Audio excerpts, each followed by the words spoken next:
What's going on, everybody? It is another episode of the WVSports.com podcast. I am Wesley Shoemaker, joined by the one and only Keenan Cummings, and we are going to have some fun on this Kansas State preview podcast. See what you did there.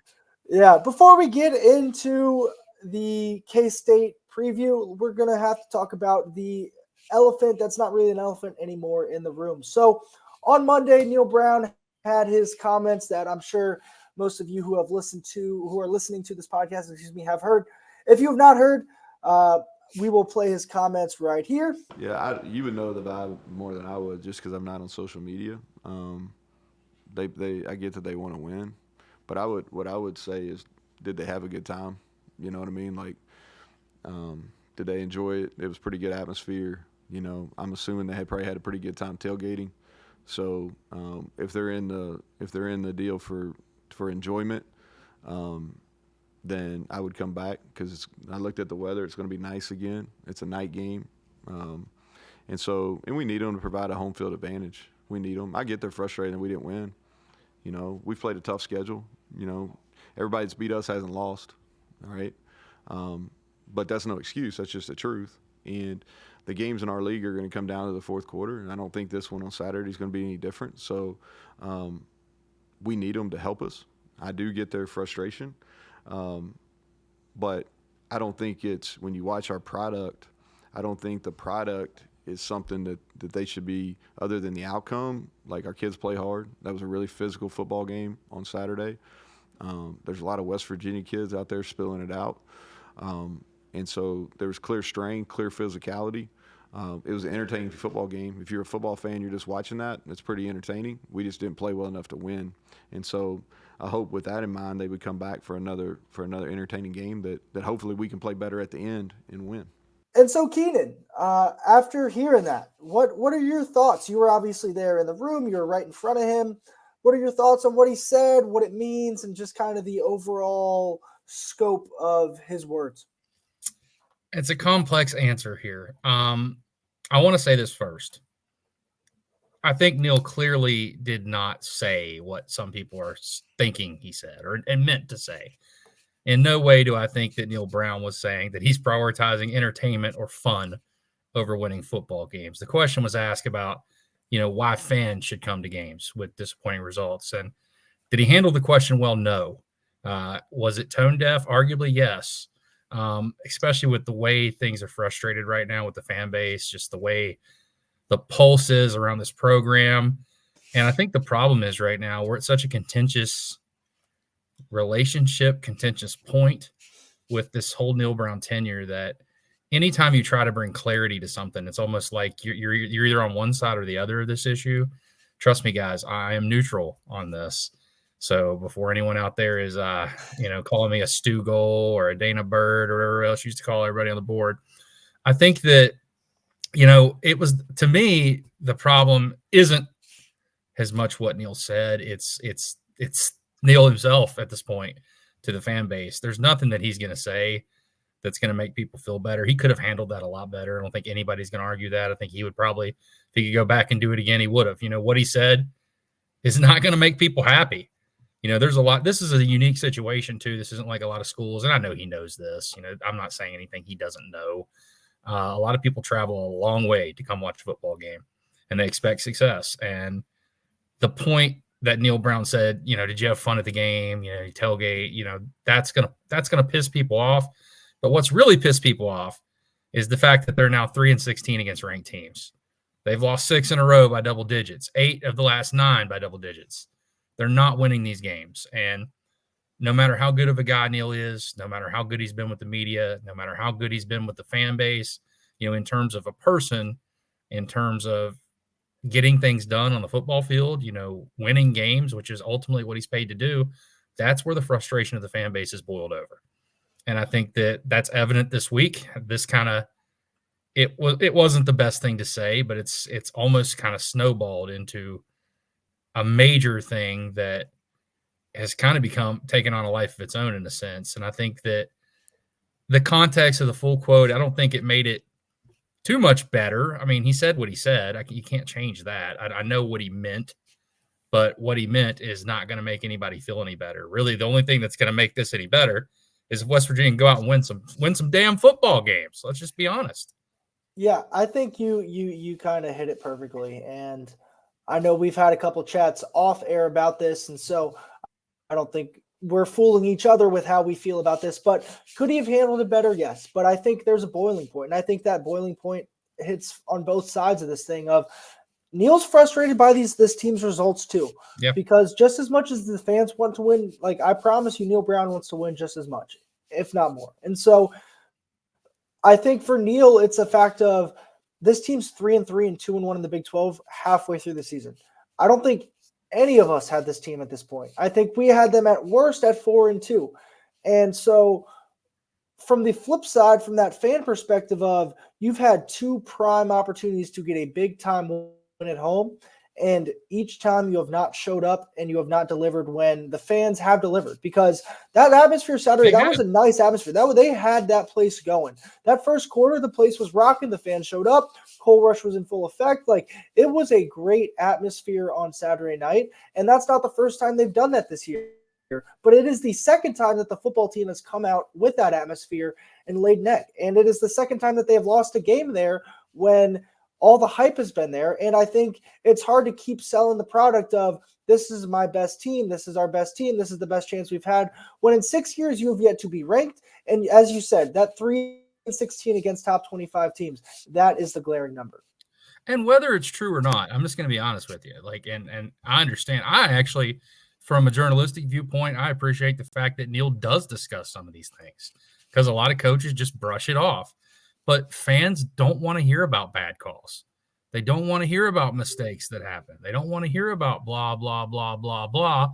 They want results. That's where we're at. I just think we're at a point where people are tired of it, and rightfully so. I mean, it cost a lot of money. People kind of took it disrespectfully in a sense that it costs a lot of money to go to a football game. It's a big investment for a lot of people. It's an entire day of travel. At least. And while he did not intend it this way, I mean, Neal did not intend it that way. He said it though. So I understand the frustration with it. I mean, no, you come to football games because you want success, you want to win. But yeah, there's more to it. You know, you can go to a football game and have fun, but that's not what people want to hear right now. Now, if you're 6-1 and you know you've won 8 of your last 9 ranked teams, you might be able to get away with a comment like that. Probably not. I mean, I don't, but you might be able to. You're definitely not in this current situation. And really, that's where we're at, and that's why people are so upset. And you know, these things anymore, they kind of take on a life of their own in a sense. But he said it. We're reacting to it. I don't think it's as big of a deal as people are, you know, portraying. I think the way it came across is a problem to me, and where we're at, you know, in terms of looking at this program as a whole, those are the issues. It's almost the guy like that said it more than what was said, in a sense, is how I see it. And, you know, I've seen this before with things that Neal said, and people kind of take it, you know, you've seen it on the message board. People are still making comments about some things that he said in the past.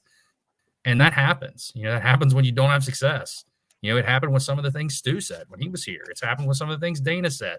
We all remember the relax hat with Joe DeForest. Like, these things become things if you don't have success. And I think that, you know, no one, you know, Aaron Rodgers said relax. No one remembers that because he won football games. He might not be winning them now, but he won them back then.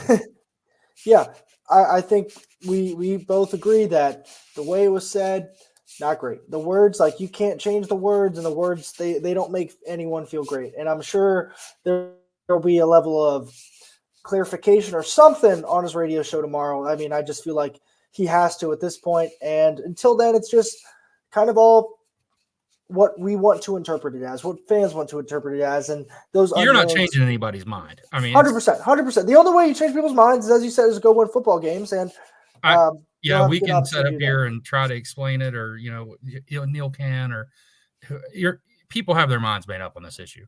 The only way that this is going to change is success on the field, winning football games. And I mean, honestly, it doesn't sound good, but it's the truth. That's ultimately what Neal Brown is paid to do. Win football games. Ugly wins mean a lot more than pretty losses. So let's get into a win that if West Virginia does pull it off, it might be an ugly one. We might be not talking about this issue. Yeah. Number 17, Kansas State. Can they get the ranked monkey off their back? They will have an opportunity to do so this week. And what might be, unless Texas Tech could get in there, their last, I believe, ranked opponent of the season, unless Texas Tech continues their success. So let's get into Kansas State, number 17 team in the country. They are 5-1, 2-1 in Big 12 play.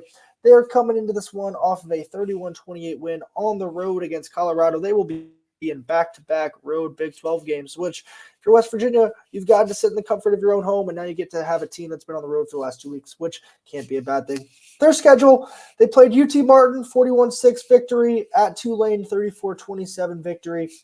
And then their last non-conference game, as crazy as this is going to sound, was against Arizona. They beat down on them 31-7. They then went into BYU, who they are a ball club that I don't think any of us saw coming. They lost 38-9 on the road to BYU, beat up on Oklahoma State, and then had their Colorado game last week. So moving down, Chris Kleiman is their head coach. He's in their 6th year, just like Neal Brown is. He is 44-25, 2-2 in bowl games. West Virginia is down in the series 6-7 to K-State, but the Mountaineers are 4-3 at home. West Virginia won 5 straight from 2016 to 2020, but they have lost the last 2. Let's go offense, talk about that, then go defense. On offense, you've got quarterback Avery Johnson. I know Keenan and I have been talking about him since August in differing opinions. He's completed just under 62% of his passes for just over 1,100 yards, 11 touchdowns, and 5 interceptions. However, 4 of those interceptions have come in his 3 Big 12 games, where his completion percentage dips a little bit, but the 4 interceptions are a glaring mark there. He can run the ball a little bit too. In Big 12 games, he has 23 carries, 119 yards, and 3 touchdowns. Another running back. This is the guy for Kansas State, DJ Giddens. He leads the Big 12 in rush yards, second in the Big 12 in rushing yards per game. Another running back to watch is Dylan Edwards, and then they've got Jace Brown and Keegan Johnson at the wide receiver position. At the tight end position, a guy to keep your eye on is Braden Lofton. He has 7 catches for 93 yards and 2 scores. He's missed the last 2 weeks for Kansas State.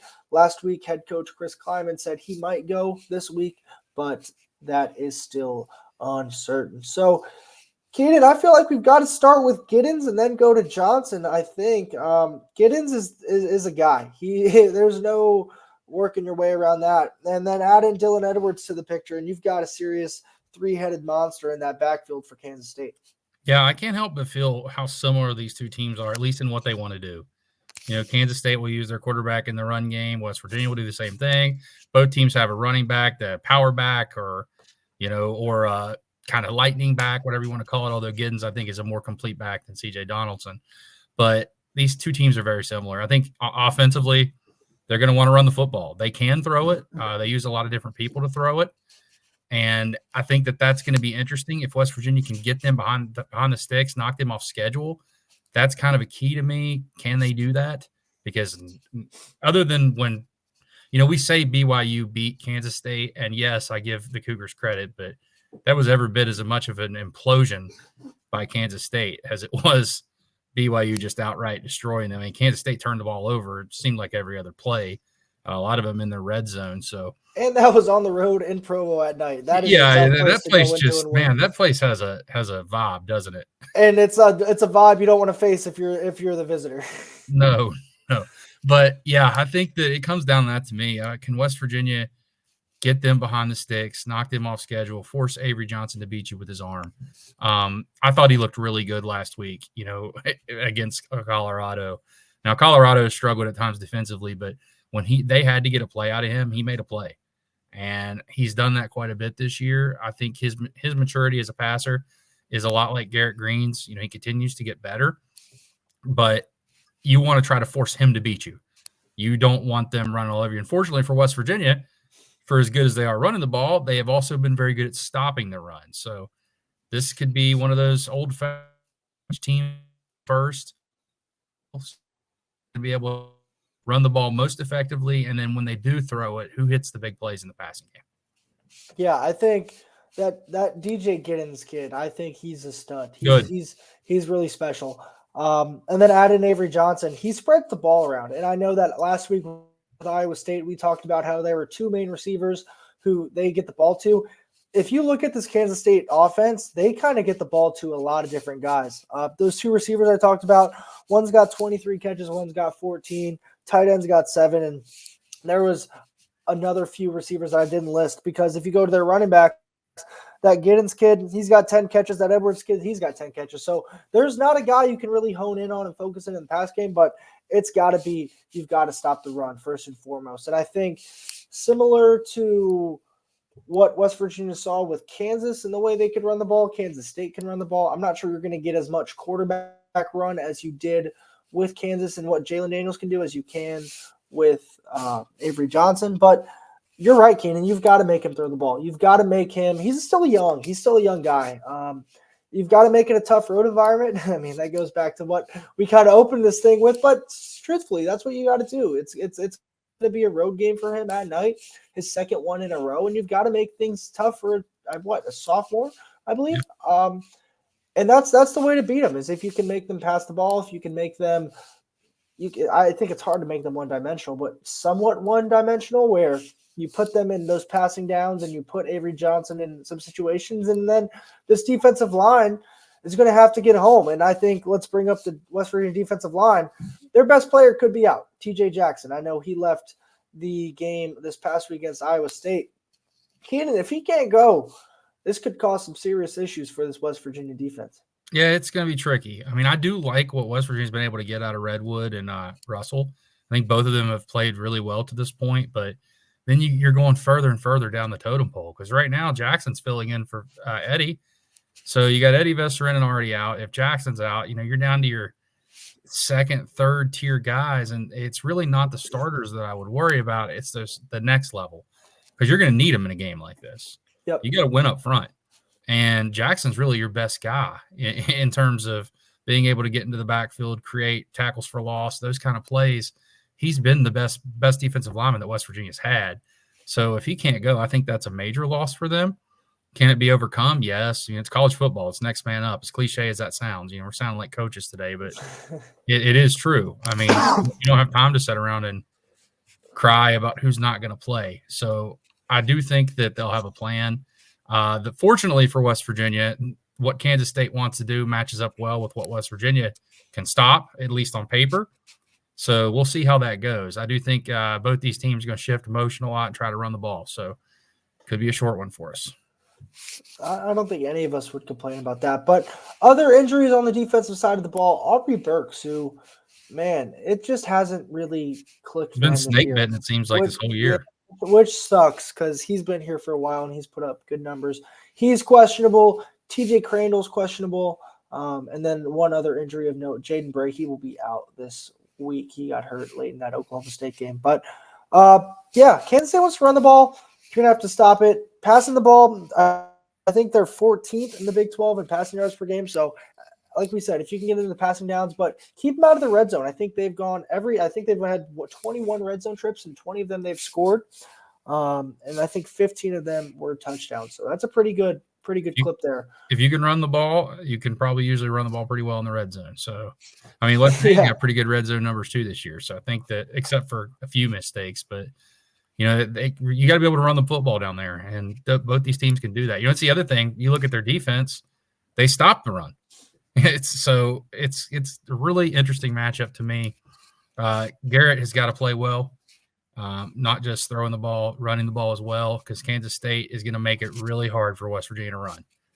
He's going to have to make some plays with his feet. He's going to have to make some plays with his arms, not force things. I think that one of those interceptions against Iowa State was just him trying to make a play.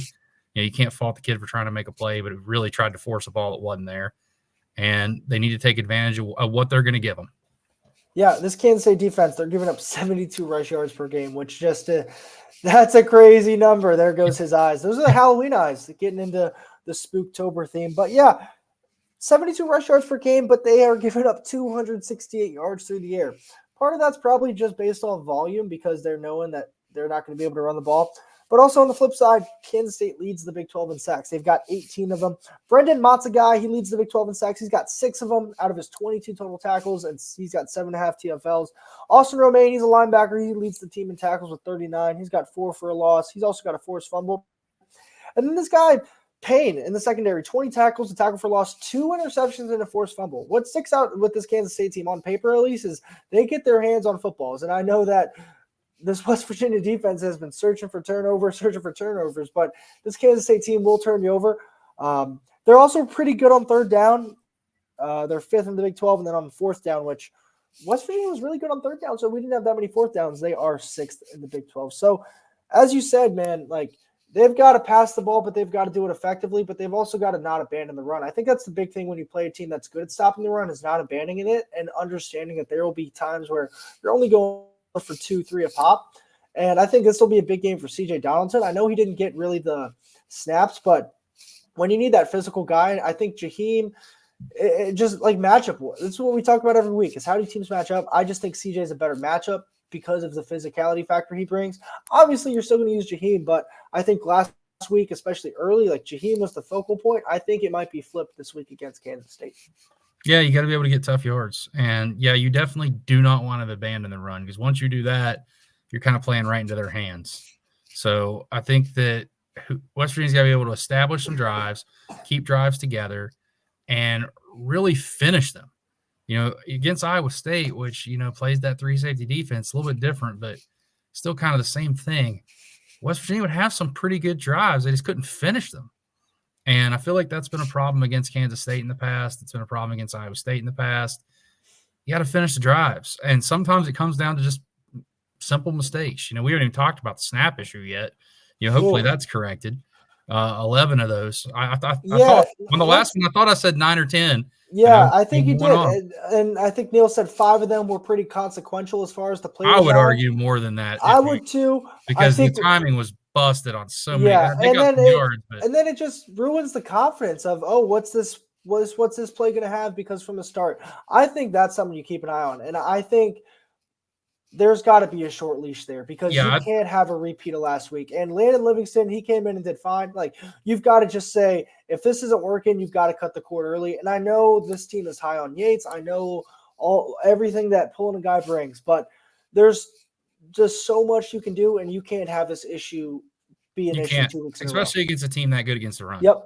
You just can't, because if you're going behind the sticks, losing 5 or 6 yards, I mean, and it's not even because they're beating you. It's because you're beating yourself. Yep. Exactly.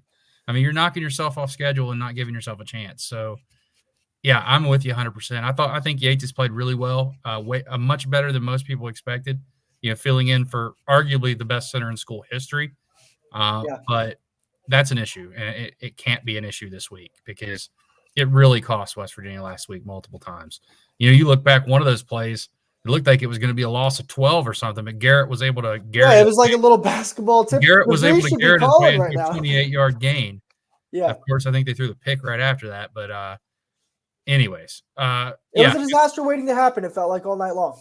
Yeah, and it's just really hard to sustain drives if you're not getting good timing and the things you need to effectively move the football. So when it comes to this game, really – I think this is a golden opportunity for West Virginia. We were talking in the opening about, you know, Neal's comments and the frustration of the fan base. You win this game, you're 4-3. You're 3-1 in the Big 12, and you hold a tiebreaker over Kansas State if it comes down to that. So we'll see what happens. I am not as optimistic about this game. I have shifted. The darkness has taken me over, I guess. Here comes the winner in Keenan. Yeah, I think that, you know, until this team does it now at this point, you just can't pick them off momentum or hope or faith. It's been I hate to call it a trend, but it is. It's been a trend in these type of games. And a lot of times you look back at some of these losses that West Virginia's had against some of these ranked opponents, a lot of it's self-inflicted. You know, they've lost some close games to teams they should have beaten because they couldn't get out of their own way. And prove to me that you can. Yeah. Are we doing predictions now, or you want me to give a key and then give our score prediction? I think we've already given our keys to this game. Yeah. I think Kansas State wins, truthfully. I'm with you, man. Like, that 3-16, I think it's one thing before the Iowa State game to kind of dismiss the lack of success against top 25 teams. But when it happens You're hoping again, this was the year. Exactly. And it hasn't been yet. They can prove us wrong, but until I think I'm proven wrong, it's hard to pick the Mountaineers. And as much as that sucks to say, because we were in year 6 and because this team is so talented, like we could be talking on Sunday morning about this team and they could be 3-4 and 2-2 in Big 12 play. And With a then trip to Arizona on deck. Yeah. And let's hope we might not be there. But I think we might, truthfully. I just think this Kansas State team is pretty good. They don't beat themselves. What does Iowa State not do? They don't beat themselves. And I think the Giddens kid, he's special. I think Avery Johnson, he can make some plays. And also, like, Garrett's got to calm down. Like, he's just been a little wound up, I think, at times this year, especially throwing the ball. If this team as an offense can show that they can effectively move the ball and finish drives, then they win the game. If they can't do that, they're not going to win the game because last week they had drives, they couldn't finish them. And so sustaining things on offense is going to be the key. I'm not really that worried about this defense right now. I just think that they've played well. The last 2 weeks, they've played pretty well, especially in the second half against Iowa State. I mean, outside of that one blown coverage, like take those 7, they gave up 21. I mean, that's a game that if you're West Virginia, you say your defense holds the team to about 20-ish points, you expect to win that game most likely with your offense. I know we talked about that stat the week before of 30 or more points in like 10 of their last 12 or 12, something like that. So they expect to score. If you're West Virginia's offense, and the defense has kept them in games. That's the only reason they were in it in that second half against Iowa State, especially early, because the offense did them no favors. But I'm going to say Kansas State kind of just outlasts West Virginia. I think it's lower scoring. I'm going to go 23-19. I don't know how it gets there, but 23-19 Kansas State. They go for the 2 and can't get it, right? That's something like that, yeah. I also see it as a lower scoring game. I'm thinking like 28-21, 28-20, something like that. Can I see West Virginia winning this game? Absolutely, I can. I think it's possible. Kansas State, what is it, 2.5 point favorite? I haven't looked. I think so. I think it's a 2.5 point favorite. So I've been floating on the message board somewhere. Yeah, I think that it's definitely within the realm of possibilities. But the problem, once again, is can you do it? Can you get over the hump? Can you beat a good team? I mean, you have another game at home, nationally televised, marquee chance. And, I'm just going to skip the segment next week if they lose the game because we've already been here, done this. They've dropped the ball. So prove it to us at this point. I mean, I know that these games are tough. And I know that Neal Brown said multiple times they play a hard schedule. I'm not arguing that, but it's also their job to win some of these games. And I mentioned this on the board the other day. It's the fact that not only have they not had success, the expectations, it shouldn't be too much to ask to expect to win 1 or 2 of these games. I mean, we're coming up on 3 calendar years since West Virginia's beaten a ranked team. I also think that there might be some level of, I mean, what sparked this team last year? It was the 14th. Our backs are against the wall, right? I mean, there's a lot of outside noise right now. There is a lot. And it's kind of because of what they did to themselves. But if you're a veteran team, you can block out that noise. And there's a much different conversation being had by us, by everyone, if they get to 3-1 in Big 12 play. Because 2 weeks ago, or last week, even before the Iowa State game, we said what? This team, if they want to compete and contend, they go 3-1 in the month of October. Yep. That is still technically in front of them. And I know it seems like the sky's falling between losing. I honestly don't think it's that far out of the realm of possibility. And it's not, because if you can beat this Kansas State team, this Arizona team that you got next week. It just feels like it because of everything that's happened. Exactly. And so things aren't as far away as they seem. Things aren't as bad as they seem. However, with a loss, things can get to as bad as they seem, I believe. I think a loss and things take a bad turn. Not necessarily for the football team, but the outside noise is going to get a lot louder. A lot louder, a lot harsher. So you got anything else before we kick to this interview? No. All right. Good. Well, We've got an interview with Kevin Fielder from the rival site at Kansas State. We hope you enjoy. He talks all things Wildcats and also gives his insight for the game. So we're going to kick you to that interview, and then we will close you out on the back end. So here is Kevin's interview getting going now.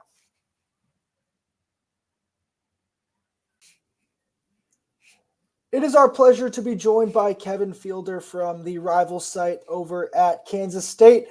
He knows all about the Wildcats. We know all about the Mountaineers.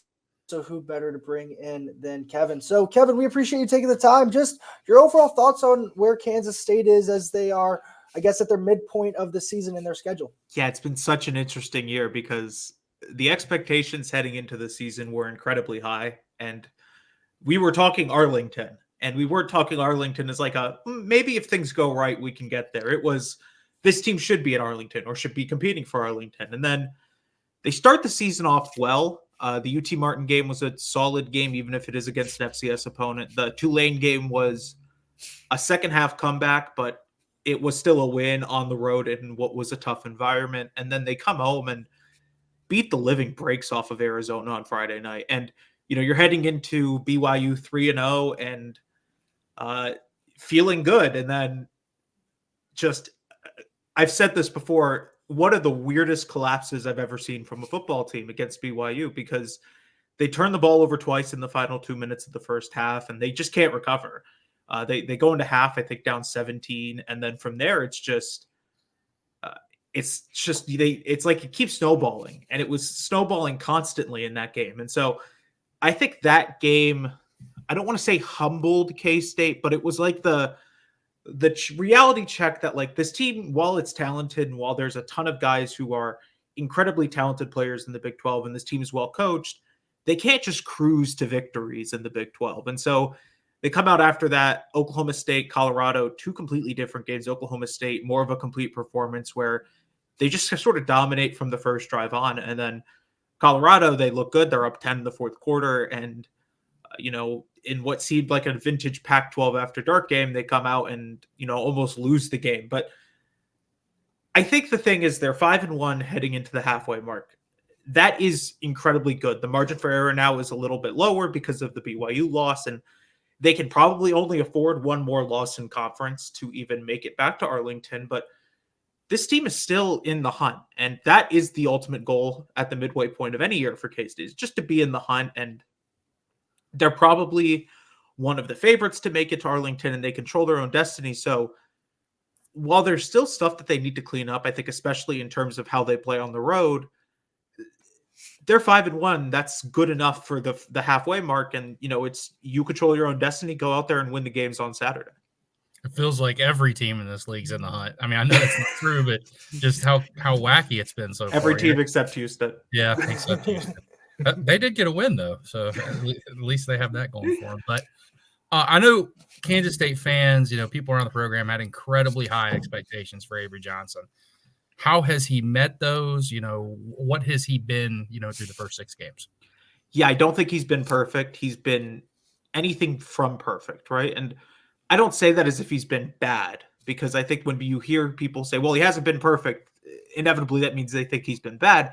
He hasn't been bad, and he's grown week by week. And that's the most encouraging thing, is that his week 1 performance was not his best performance. And his week 6 performance, while it was inconsistent against Colorado, so I guess it was actually week 7, it was a game where he went out and he led the team on a game-winning touchdown drive, and he made throws down the stretch to win them the game. And so has he met the expectations that people have placed on him? Because there were people talking about him being a Heisman finalist, which I thought was completely a wild.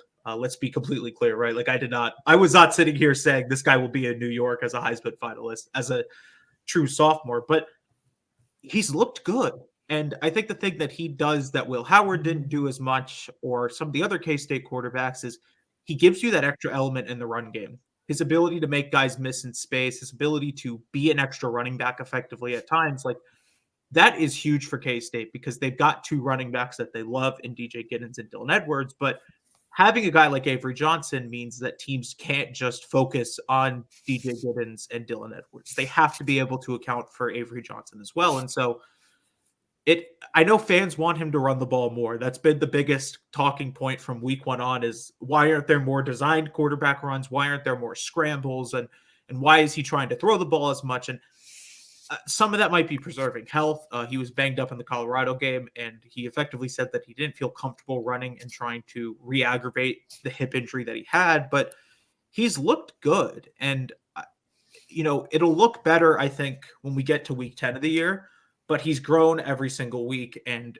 as of now, he's playing his best football. So for a team like K-State, that is the most encouraging thing, is that your quarterback is playing his best football down the stretch. You mentioned DJ Giddens. He's a guy that pops off the page when we kind of just look at Kansas State as an offense. I think he leads the Big 12 in rushing yards and is second in rushing yards per game. But he's also getting it done in the pass game a little bit too. What's he bringing to the table? Because he seems to be the complete package. Yeah, he is one of the best running backs I've, first of all, ever covered, and I covered FAU before covering K-State. So I covered some decent running backs, but DJ Giddens is the closest thing to a complete running back in probably the Big 12 and arguably the nation, outside of the guy at Boise State, Ashton Jeanty, who is quite literally the complete package. Yeah. And I've said this before, like, if Ashton Jeanty was not doing what he's doing in Boise, Idaho, DJ Giddens would be a favorite to win the Doak Walker Award. The only problem is that the guy is doing that in Boise. He's close to breaking Barry Sanders records that we haven't seen broken since the 80s. So I think that the thing that makes DJ Giddens such a unique player is that he doesn't go down on first contact almost ever. It takes 3 guys to bring him down. And so there was the play that everyone saw, I think, from the Colorado game where he pushes Shiloh Sanders to the ground and have him on his knee, like he has him on his knees. And that's just effectively what he does. He makes guys miss in space, and he's able to no one sticks to him in tackles. And so, like, it takes 3-4 guys to tackle him sometimes. And so he turns 1 to 2 yard gains into 7 or 8 yard gains. And that's what makes him such an effective running back. He's not going to be the fastest. He's not going to go break out the 90-yard touchdown that someone like Dylan Edwards can, but he is the more powerful down-to-down running back. And that is something that K-State can't take him off the field, because when he's running like the way he is, you just want to keep giving him the ball, even if that, is putting extra mileage on his body. But you mentioned the receiving game. They've got 2 backs who they trust in the receiving game. Edwards as well has been a good receiver for K-State. So this is a team that, like, when they're throwing the ball, you have to account for every position group: tight ends, running backs, wide receivers. This isn't just, well, they've got 2 wide receivers that they trust, everyone else is just not going to be factors.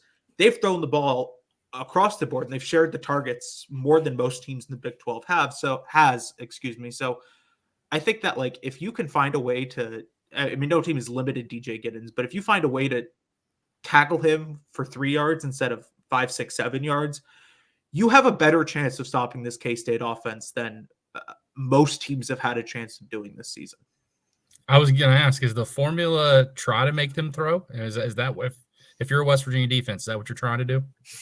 Probably, because you don't want DJ Giddens to beat you. DJ Giddens has beat everyone this season. He beat Colorado. He beat Oklahoma State. Like, you probably don't want to be the next team that just lets DJ Giddens beat you. So to some degree, like, right, you have to try and get them into 2nd and longs, 3rd and longs, where they have to throw the ball. And while they've looked better in those situations as of recently, that's still the biggest thing, is like Avery Johnson at points has struggled on those 3rd and long throws for whatever reason, whether it's wide receiver drops, whether it's pressure, whether it's just navigating those situations. And while he's gotten better in those situations, like, Keenan, I think you hit the nail on the head. That is where you need to try and find a way to beat K-State's offense. Is you have to try and find a way to make them a little bit more one-dimensional, but no team has done that yet this year. So it'll be interesting to see which team tries to find the formula that somewhat works, because I think if I'm looking back at it, the team that's had the best shot of doing that is Tulane. And Tulane couldn't even do it because K-State came back in the second half and played one of their best second halves all season. As far as go ahead, Keenan. I feel like these are 2 teams that want to do the exact same thing. So that's why. Yeah, I mean, it is effectively 2 teams who's going to push or shove first, because, I mean, both teams are going to want to run the ball as much as possible. Going to the defensive side of the ball, I know that Keenan and I both observe how good Kansas State is in the run game on defense. And then the pass game, not so much as far as yards go, but they're also getting to the quarterback at a pretty good clip. I think they lead the Big 12 in sacks. So are they getting to the quarterback more so because teams are saying we're not going to run the ball against Kansas State, and so we're going to throw the ball, and then by volume they're getting to the quarterback? Or how good are they up front on that defensive line? Yeah, that front seven is, for my money, one of the best in the Big 12. Brendan Mott has been absolutely insane this year, and he is, I think, like top 15 in pressures across the country according to Pro Football Focus, and he is a guy who is absolutely insane. He had 2 sacks against Shedeur Sanders. He had like 8 pressure. I think he had 8 pressures according to PFF. Like, he's had a few games now where he's had 5 or more pressures on a quarterback, and so a lot of it is that they're able to stop the run first. They were able to stop Ollie Gordon. They were able to stop Arizona's running backs. You don't really have to stop Colorado's running backs. They sort of just do that themselves to some degree. But so they were able to get these teams into one-dimensional mindsets, right, where they had to throw the ball because they couldn't run the ball. And so when they do that, K-State's got 4 or 5 pass rushers that they feel confident in to pin their ears back and go make plays. And so as long as they can keep doing that, this defense can keep making plays. The biggest issue is that on the back end, they've allowed a ton of big passing plays, and it's gotten better over the last few weeks. I'm willing to give them a pass for the Colorado game because they had about 8 guys hurt in the backfield or in the secondary, immediate starters and high impact starters. So I'm willing to give them a pass for that game. But the Tulane game, they allowed a ton of big plays. The Arizona game, to one of the best wide receivers in the country. So again, I'm willing to give them a pass, allowed big plays. And same with Oklahoma State. So if they can limit the big plays in the secondary, the front seven, you don't have to worry about. They've got a ton of guys who can make plays. To throw a couple other names out there, Austin Romaine, Austin Moore, Desmond Purnell, the 3 linebackers are 3 of the better linebackers in the country. Romaine has had an incredible season. He had 5 tackles in 25 snaps against Colorado. So he's an incredibly high impact player. And so the front seven is going to wreak havoc. It's, can they do enough on the back end to make sure that those plays that, the quarterback's able to get out the pocket and try and make a play out of structure doesn't turn into a 40-yard gain and it's just an incomplete pass or a sack. You kind of hit what I was going to ask on the issues in the secondary. More kind of guys just extending plays, more busts. What do you think it's – because West Virginia's had the same thing. The front seven's been very good. These teams are almost mirror images, it seems like. Yeah, so I think it's a little bit weirder to explain for K-State because Colorado, Shedeur Sanders is one of the best at extending plays, and he's going to make plays out of structure. Like, you just can't stop that. And I think after the game, Chris Kleiman said it perfectly. Like, that's the best quarterback we're going to face all year. Regardless of if we make it to the playoff or not, that's the best quarterback we will face this season. And so, again, I'm willing to give him a pass if Shedeur Sanders throws for 388 yards against you because he's done that to so many teams this year. The bigger issue is that the Tulane game with a redshirt freshman quarterback in Darian Mensah was able to make big plays down the field, largely because K-State just sort of lost their eyes in scramble rules and they sort of lost track of where receivers were. And so it's not an aggressiveness thing. Like, it's not that they're too aggressive and you're going to bite on some plays. It's just, I think that they need to get their technique and their eyes down on those big plays down the field because those plays have proven that they can hurt them. And it almost hurt them against Tulane. It almost hurt them against Colorado. And so if they can figure that out, this defense has the potential to be arguably one of the best in the Big 12 and in the nation. You mentioned injuries to the back end of that Kansas State defense. Any injuries that West Virginia fans should kind of be paying attention to, of guys who might be questionable or guys who are set to miss this game that are of note for this Kansas State team, either offense or defense?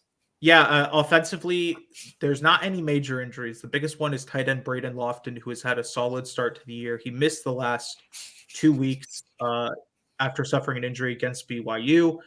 It seems like he's close to coming back. I don't know if he'll play this week, but last week the comment from Chris Kleiman was that he may not be ready this week, but we think he's nearing a return.